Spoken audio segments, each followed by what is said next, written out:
TopMedTalk. Hi, it's Monty Mythen here, Editor-in-Chief of TopMedTalk. Well, these are extraordinary times. Despite all the challenges we face, we will continue to deliver free, open-access medical education for as long as we can manage it, as well as our new regular updates on COVID-19, the global pandemic of coronavirus. Reporting from the front line, we'll be concentrating on enhanced surgical recovery. Why have we made that decision? Well, with an unprecedented pressure on resources, many institutions have decided to accelerate their widespread adoption of enhanced recovery. And why? Well, it's never been a more important time to reduce complications, readmissions, avoidable ITU bed occupancy, and to get our patients home fitter and faster after major surgery. As somebody who's about to get back into the trenches in critical care, to all my surgical, anaesthesia and perioperative care practitioners, thank you for making this a priority. A big shout out to our sponsors, in particular Edwards Life Sciences, who have very generously agreed to continue to support this resource, that's TopMedTalk, at a time of global need. We're all in this together. We will get through it. It's going to be fine. Hi, it's Monty Mythen here, Editor-in-Chief of TopMedTalk. We're in Adelaide in Australia for a very special meeting. I'm joined by my co-host Mike Grocott. Morning, Monty. So our colleague and friend Guy Ludbrook has put together this summit on the hidden pandemic of postoperative complications, which is, certainly to me, it looks like an extraordinary achievement in terms of engagement of politicians and policymakers here in Australia that really has a chance of changing things for the better here. So Guy Ludbrook, tell us a little bit about yourself. So I'm Professor of Anaesthesia here in Adelaide and a practicing clinician in anaesthesia. But I've morphed from a research background in pharmacology and pharmacokinetics, although I'm still involved in drug development, to an interest in really trying to make our system better, particularly perioperatively. We face extraordinary hurdles. I think it is hidden. It needs to be uncovered, and we need to actively engage with all of the issues that are needed to try and prevent our patients getting sick after surgery and getting back on their feet, back to their homes and their families as soon as possible. Now, we've heard some fairly sensational figures about post-operative deaths and morbidity in the last few years. We've been told that post-operative mortality represents the third commonest cause of death in the world. Is that right, Mike? So as you will know, there was the paper last year in The Lancet. I think you can always carve these things up in different ways, but certainly from that analysis, it was very clear that deaths within 30 days of surgery were the third most common and more common than the sum of HIV, TB and malaria added together. And then the USA did a similar analysis and they found very similar results. Behind cancer and heart disease, that post-operative mortality was the third commonest cause of death. Now, one way of looking at that is many of those deaths might be unavoidable. So therefore it might be the fact that you're operating on people who have very life-threatening diseases, and actually the death rate would be higher if you didn't do surgery. What's the angle on that, Mike? I'm sure that within those figures there are people for whom that's true. I think it should give us pause for reflection as to why we were doing those surgeries if they subsequently died so quickly. Maybe that's a failure of risk evaluation or of decision making. And I think the other piece that Guy in particular has highlighted is that for every amount of mortality burden, there's a much bigger amount of morbidity of complications, so maybe 5 or 10-fold, and that is something else that we should be really concerned about. So you were involved, I know we've covered this before, a very large trial, METS, about metabolic equivalence, but that gave a group of countries a chance to look closely at mortality and morbidity rates. And roughly speaking, what was the mortality rate and what was the morbidity rate for those very big but common surgeries? So the mortality rate in METS was relatively low. It's a thing of exercise studies that they tend to select fitter people. So it's around the 1% but mark? It's around 1%, and the morbidity rate is 10-15%. 10-15%, so that's the point. So, Guy, we're very much drawn to, globally, you attracted a lot of attention by writing an article published in the British Journal of Anaesthesia. Can you remind us of the title of that? It started about the hidden pandemic. The hidden pandemic of post-operative complications, time to focus on systems analysis, which is a kind of clunky title, but where it came from was really looking at the National Emergency Laparotomy Audit and to see what made a difference. And what was intriguing was it wasn't having a consultant in the operating room. It wasn't having very careful and exotic fluid monitoring. The thing that was associated with the biggest decrease in mortality was having a post-operative geriatric review. Geriatricians do a terrific job, but it's hard to imagine that makes such a massive impact on mortality. And if you look at the percentage of units that had geriatric reviews, it was actually quite small. So perhaps that's a marker of an excellent hospital that has had sufficient funding, enlightenment and skills to put in some very good elements into their system. So I'm sure the geriatricians do a terrific job, but what else in that particular hospital made a difference? And we see that from multi-centre clinical trials, multiple pilots of an individual intervention, which has a terrific signal, but in the broad world across multiple hospitals, that signal disappears. So I increasingly believe that one element can be undone by numerous other elements in the whole system or pathway of care. But if we can harness the best possible evidence for good quality care from end to end, I suspect we synergise all of those good things and get substantial improvements in outcome. No, I think we all agree with that principle. I'm going to bring you back for a second to the use of the term pandemic. We've all become very familiar with that term, with various different outbreaks of things around the world, coronavirus, before that SARS, etc., etc. We don't usually associate that with there being a silent pandemic of some form related to surgical complications. Well, what are you getting at there? So I guess it's hidden in three ways. I don't think we measure all the complications. I think especially after hours, when hospitals tend to be fairly silent and relatively empty of staff, I don't think we see all the problems, and I think there are increasing evidence to show that something that I do on the day of surgery has an impact downstream later on in the in-hospital stay, or perhaps is relevant in the post-hospital discharge phase, and I don't see that. And so what I do, and whether good or bad, the consequences are hidden from me, and vice versa. So for those of us in primary care or in rehab, don't see what I've done that's made a difference, good, bad or indifferent. So we are very much disconnected. We do risk continuing to work in silos. So if we can put that together, not only in what we do, but see what the impact is and feed it forward and backwards, up and down the line, that's when we can drive real change. So Mike, that's an Australian perspective. Do you think this is a UK and global perspective? I completely do. And I think one of the, Guy's mentioned the S word, but one of the big problems from my perspective, and you will know that Guy and I have this kind of shared geeky interest in health economics, but the incentives work against us a lot because of the silos, both in terms of professional operations, but also in terms of where the funding goes. We often don't do the right thing or can't do the right thing because the funding is not flowing in the patient's best interest. So Guy, tell us a little bit about this summit that you pulled together and why a group of us have been here for the last few days and what you think has come out of it. So I think we have fantastic clinicians doing terrific work. We have in Australia our colleges sitting together working on pathways and models of care that really should deliver the best results. How do we move that from paper to reality?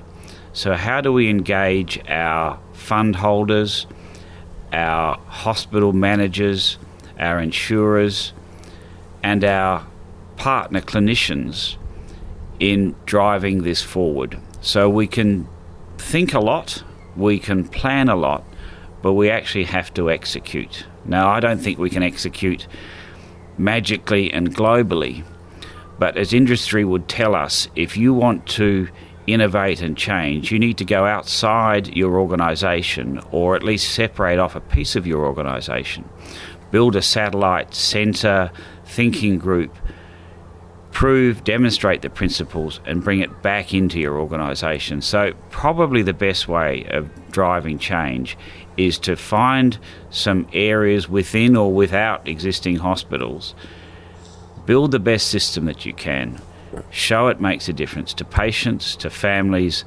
and economically, and then bring that back into the mainstream of activity.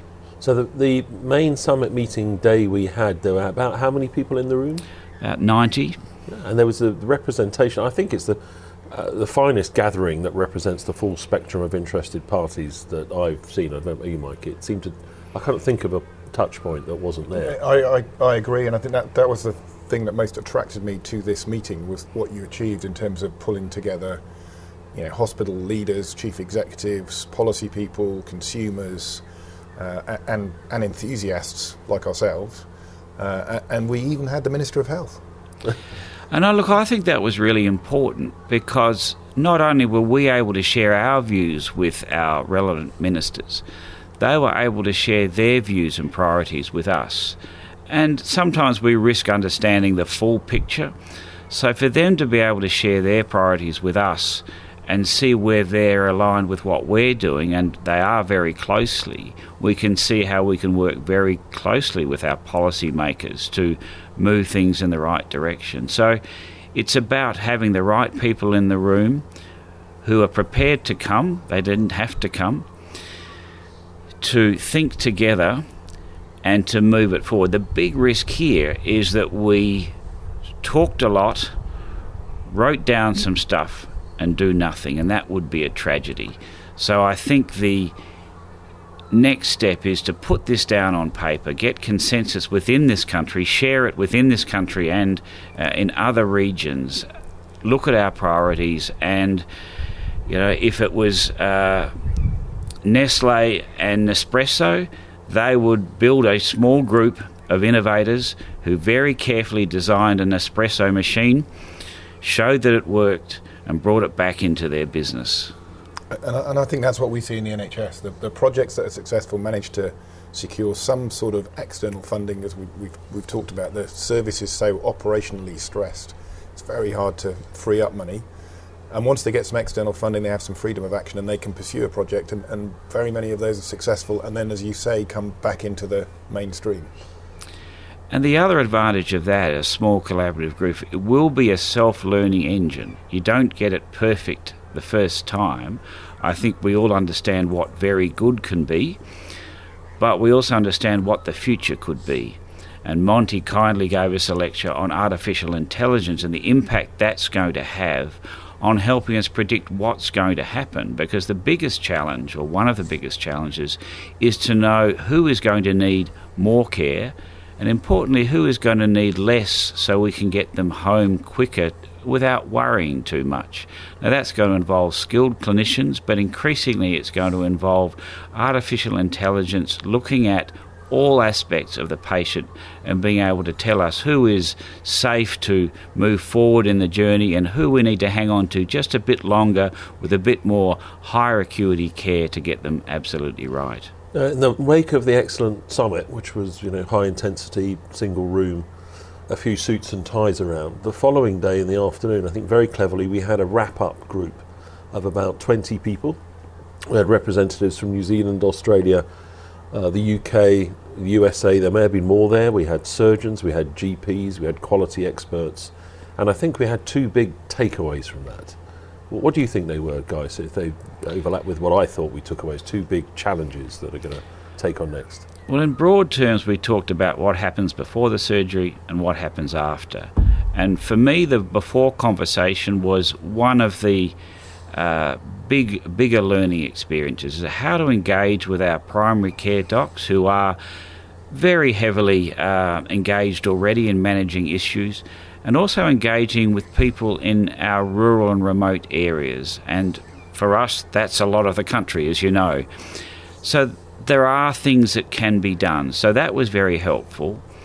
And I guess the side is, do we then grow things like quality standards or quality guidance that people can work with to see that what they're doing is aligned with what is considered best practice? So that was very, very informative for me, and I think the group sitting down really came up with some excellent ways of actually progressing that. And so for me, that was terrific. Post-operatively, it really led from that the preoperative process was about finding those at low risk, high risk and medium risk, working all that out and streaming them post-operatively to where they're going to be best cared for, whether that be going home on the same day of surgery, whether it be going to an intensive care unit, whether it be going to a ward or some intermediate unit which can provide a very high quality care at a reasonable cost, and we must talk about cost, to get people quickly on the road to recovery. So they're very much linked, getting things right, working risk assessment preoperatively, prehabilitate, triage and stream, and give the best possible models post-operatively. And I think the other thing that came out, we had people from rural sectors as well, that we can't tell any individual hospital how to do it. In their context, they know, they're skilled clinicians, they're skilled administrators, they know how to deliver the principles that we talk about. And so it's not going to be a dictated top-down model, it's going to be principles of care, goals of quality that are initiated by skilled people on the ground. So, well, from my perspective, I'll get Mike to comment in a second, I think if we were to regroup in a year, that success to me would look like that there's been at least a pilot of a screening tool out in the community. I'll get you to comment on how that might happen in a second, Mike. And also a larger pilot of the work that you've done already post-operatively, Guy, that I'll get you to comment on a second. So Mike, did you take that away too? I did. I think so. I think Norman Stone, who was the moderator that you engaged, did a great job at keeping us focused on principles. So to a degree within the broader context of for example here, the private-public systems and the different challenges in each, and from what the underlying dominant principle for me is the notion of risk evaluation. So early screening to highlight those that might need more detailed evaluation, and also to flag up the people that can go through the system with very little additional help. So interrupt for a second, Mike. What does that early screen look like in the work that you've done in the UK at the moment? It sounds a bit complicated, it sounds a bit protracted, it sounds a bit No, I think costly. It's very straightforward. I think that the tricky bit is identifying when you can meet the patient. So when can you first encounter the patient in any particular pathway? The screening is very basic information like age, body mass index, a few pieces of information about comorbidities and drugs and behaviours, so smoking, alcohol. Okay, let's work that for a second. So I'm the patient, I come along, you say, okay, you're about 60, you seem to keep yourself reasonably fit, you're not too self-abusive, you don't have very many comorbidities, you're green. Yeah, is that right? Exactly. I come along, I'm 86, and I've got multiple comorbidities, polypharmacy, my exercise tolerance is very poor, I might be red, for example. So then you are sent down the needs-based assessment route, and for us that would involve a cardiopulmonary exercise test and a high-risk clinic, and we then go through shared decision-making, and we talk, as you know, about staging the patient alongside staging the pathology, so we put those two things together, make a decision with the patient as to whether actually having an operation is the right thing to do, or there are alternative approaches that might be better. And then we work on what we can improve before surgery, and because we've met them early in the pathway, we've got a much greater opportunity. Yeah, and that's about the long-term conditions, so comorbidity management and the behavioural components that we can change, so smoking, drinking, exercise, activity, etc. So in simplistic terms, that might be a paper or computer-based checklist, like I get handed to me when I go to the dentist, for example, where I go through what I know about my health conditions, and I could do that with my GP, I might do it in a pharmacy in the future, I might do it in a library, I might do it on my own at home. Completely. We use an app, but some folk don't want to engage with the app, so we can help them, and any healthcare professional, or indeed any public servant potentially, as you talked about libraries, for example, can help them with that basic data entry, which increasingly people are used to in so many other aspects of their life. Do you think that's one of the goals, Guy? Have we captured that, you think? Absolutely, and what you said is there is more than one way of skinning a cat. So whatever works in your jurisdiction, but don't not do it.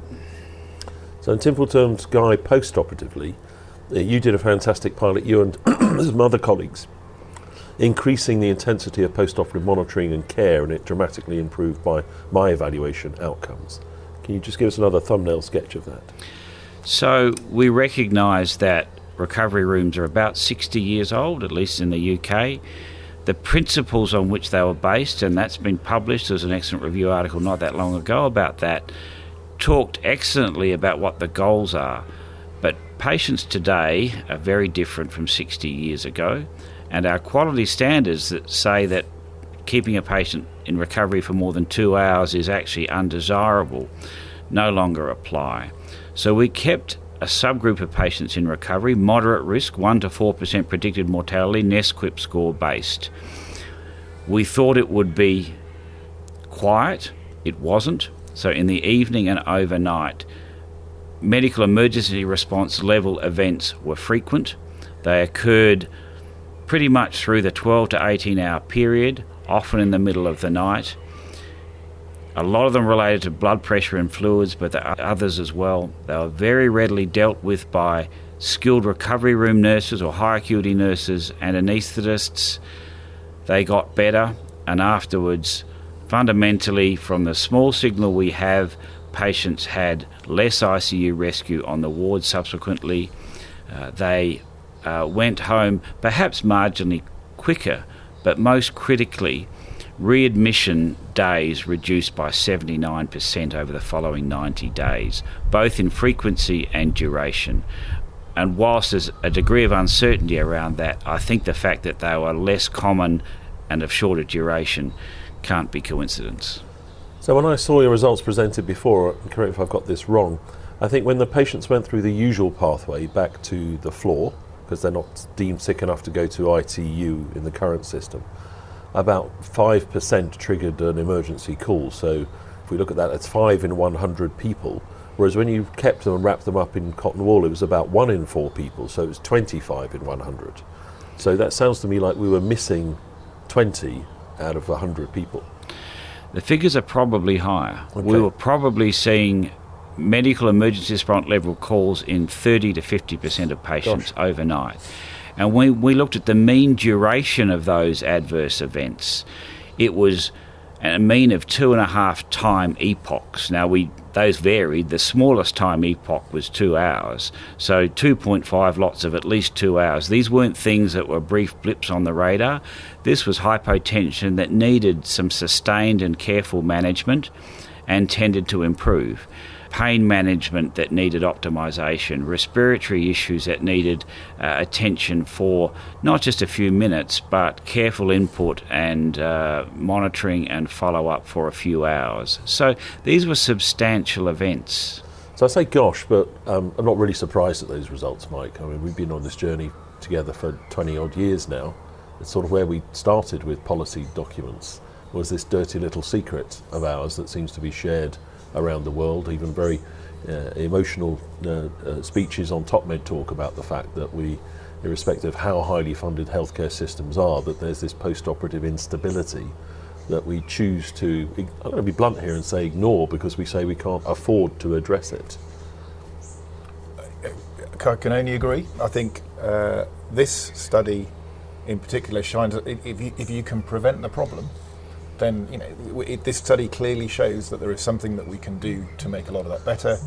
And I think, going back to what we were talking about at the beginning of this, it's all about the silos. It's about the fact that the different activities that we're doing in hospitals, almost nobody has an opportunity to see the consequences of the different things we're doing, so they can't really join up the dots very effectively. And I think that's what is needed now, to stand back, look at the system, and see how we can do the best for the patient.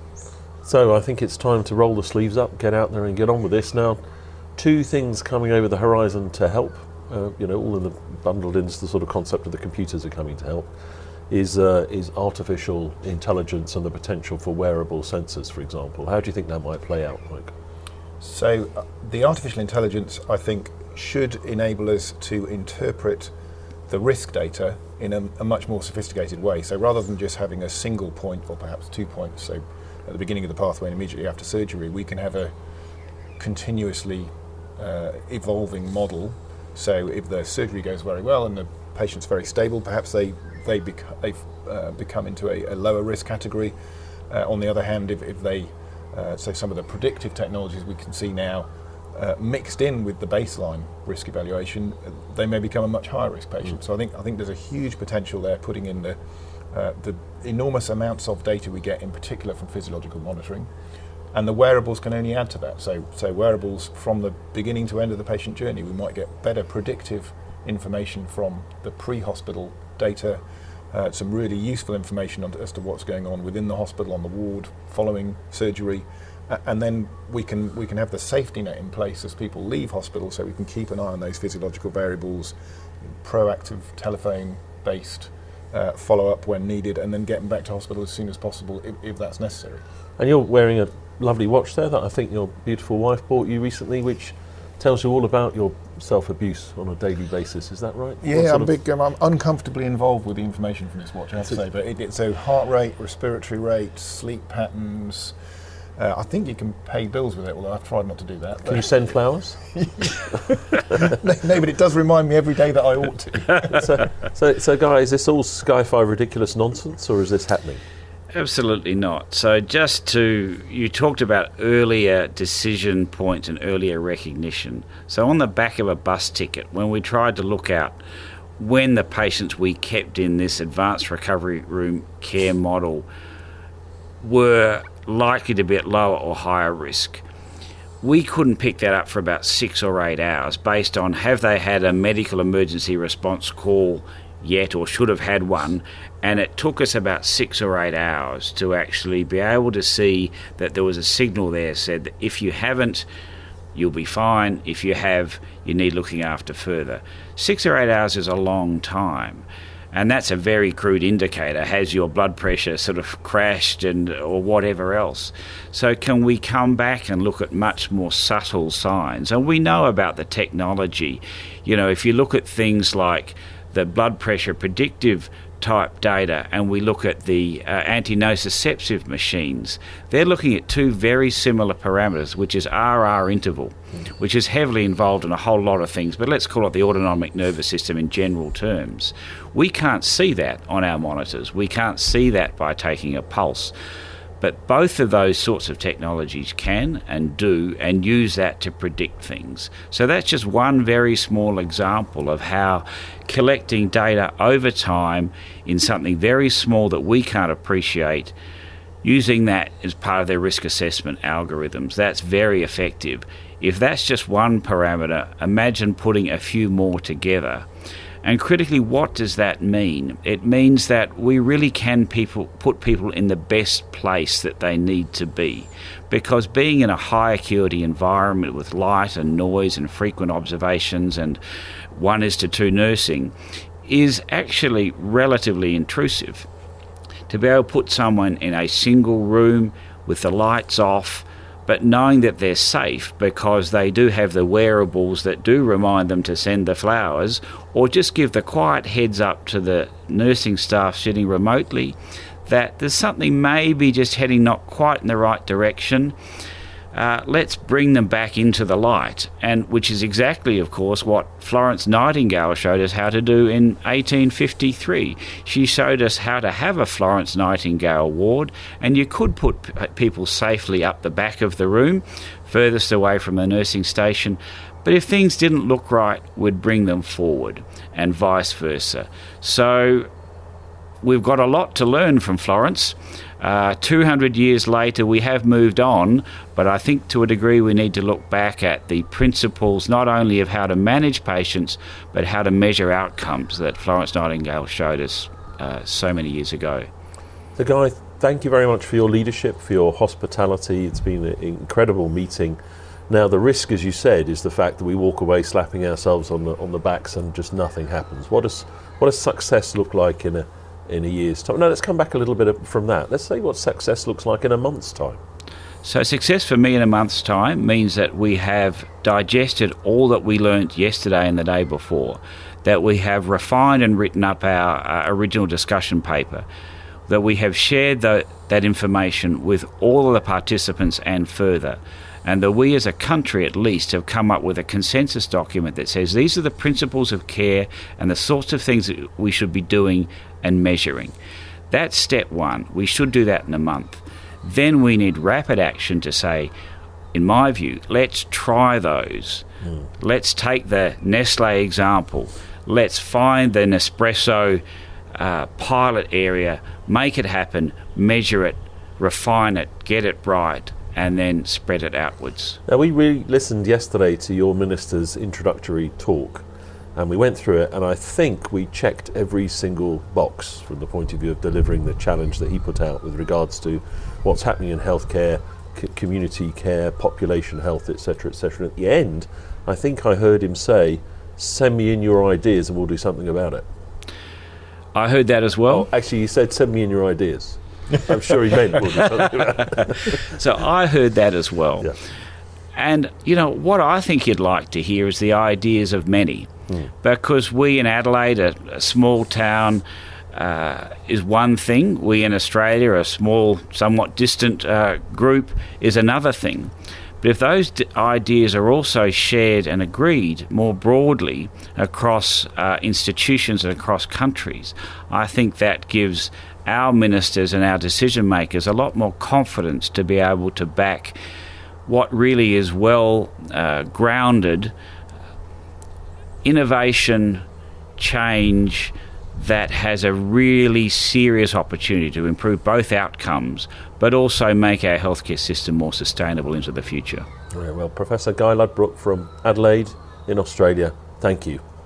Thank you for having me. Thanks, Guy. TopMedTalk. Desiree Chappell here. Just a quick reminder, subscribe to TopMedTalk. We're a daily source of news and conversation focused on perioperative care. We bring you all the latest talk from all the major conferences in the perioperative space. We can also be found on Twitter, Facebook, LinkedIn, Instagram, and we now have a free mailing list with special offers and additional goodies for subscribers. Go check us out at topmedtalk.com. That's www.topmedtalk.com.